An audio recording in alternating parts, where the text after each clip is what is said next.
আচ্ছা, একটা খারাপ সময়ের মধ্য দিয়ে আমরা যাচ্ছি। কিছুদিন আগে আমাদের দেশের দিল্লিতে পুরোপুরিভাবে কিন্তু একটা বোম ব্লাস্ট হয়ে গেল। আবার রিসেন্টলি যেটা ঘটেছে, আমাদের দেশের প্রথম তৈরি করা আমাদের ফাইটার জেট, নাম হচ্ছে তেজাস, দুবাইতে যায় ওখানে এয়ার শোতে অংশগ্রহণ করার জন্য। কিন্তু দুঃখের বিষয়, এয়ার শোতে অংশগ্রহণ করার পর ওই তেজাস কিন্তু পুরোপুরিভাবে ক্রাশ হয়ে যায়।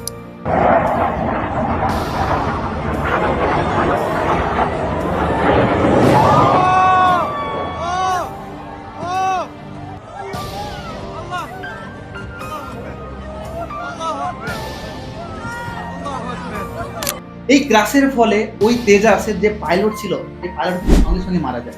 এখানে দুটো জিনিস কিন্তু আমাদের লক্ষণীয় রয়েছে। এক নম্বর হচ্ছে আমাদের দেশের একজন ব্রেভ পাইলট, তার জীবন চলে গেল। দু নম্বরটা হচ্ছে যে ওই তেজাস আমাদের দেশের হয়ে রিপ্রেজেন্ট করছিল দুবাইতে গিয়ে। যে পরিমাণ প্রেস্টিজ ইন্ডিয়াতে হয়েছে, তাহলে বুঝতে পারছেন তো কি পরিমাণ প্রেস্টিজের মধ্যে দিয়ে খারাপ সময়ের মধ্যে আমরা যাচ্ছি। এইখানে আরো একটা বিষয় রয়েছে যেটা আপনাদের অবাক করে দিবে। এই তেজাস যে ফাইটার জেটকে তৈরি করছিল একটা কোম্পানি, তার নাম হচ্ছে হাল, HAL। এটা কিন্তু পুরোপুরি সরকারি যে সমস্ত অফিসার রয়েছে, সরকারি যে সমস্ত বাবু রয়েছে, তারা কিন্তু কোম্পানি। কিছুদিন আগে ফেব্রুয়ারিতে আমাদের এয়ার চিফ বলে দিয়েছিল যে হাল নিয়ে আমরা কিন্তু পুরোপুরিভাবে সন্তুষ্ট নয়, কনফিডেন্স নয়, কারণ এরা প্রপারলি ভাবে এই ফাইটার জেট তৈরি করতে পারবে না। এদের যে সমস্ত কাজকর্ম রয়েছে, আপনি ভাবতে পারছেন পুরো 40 বছর ধরে একটা ফাইটার জেট তৈরি করতে পারেনি এই কোম্পানি।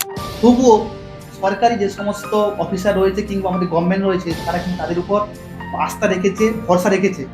কারণ হচ্ছে সরকারি যে সমস্ত লোকেরা এর মধ্যে ইনভলভ রয়েছে।